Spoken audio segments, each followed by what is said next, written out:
رسول اللہ صلی اللہ علیہ وسلم نے ارشاد فرمایا، جو شخص سچے دل سے اللہ کی شہادت مانگے، اللہ اسے شہداء کے مراتب تک پہنچا دیتا ہے، چاہے وہ اپنے بستر پر ہی کیوں نہ فوت ہو۔ رسول اللہ صلی اللہ علیہ وسلم نے ارشاد فرمایا، وہ گھر جس میں قرآن کریم پڑھا جاتا ہے آسمان والوں کو ایسے دکھائی دیتا ہے جیسے کہ زمین والوں کو ستارے دکھائی دیتے ہیں۔ رسول اللہ صلی اللہ علیہ وسلم نے ارشاد فرمایا، سفید مرغ رکھا کرو، اس لیے جس گھر میں سفید مرغ ہوگا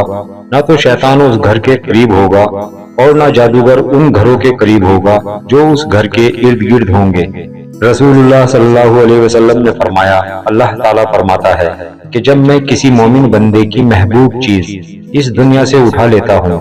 پھر وہ ثواب کی نیت سے صبر کرے، اس کا بدلہ جنت ہی ہے۔ رسول اللہ صلی اللہ علیہ وسلم نے فرمایا، ایک شخص کسی مومن کو غمگین کرنے کے بعد اسے تمام دنیا بھی عطا کر دے پھر بھی اس کا کفارہ نہیں ہو سکتا اور نہ ہی اس کا اسے کوئی اجر ملے گا۔ نبی اکرم صلی اللہ علیہ وسلم نے فرمایا، تین دعائیں ضرور قبول ہوتی ہیں، ان کی قبولیت میں کوئی شک نہیں، باپ کی دعا، مسافر کی دعا اور مظلوم کی دعا۔ رسول اللہ صلی اللہ علیہ وسلم نے ارشاد فرمایا، جب تو مریض کے پاس جائے تو اس سے کہے کہ تیرے لیے دعا کرے کہ اس کی دعا فرشتوں کی دعا کی طرح ہوتی ہے۔ رسول اللہ صلی اللہ علیہ وسلم نے ارشاد فرمایا، جو شخص بھی مجھ پر سلام بھیجتا ہے تو اللہ تعالیٰ میری روح مجھ میں لوٹا دیتے ہیں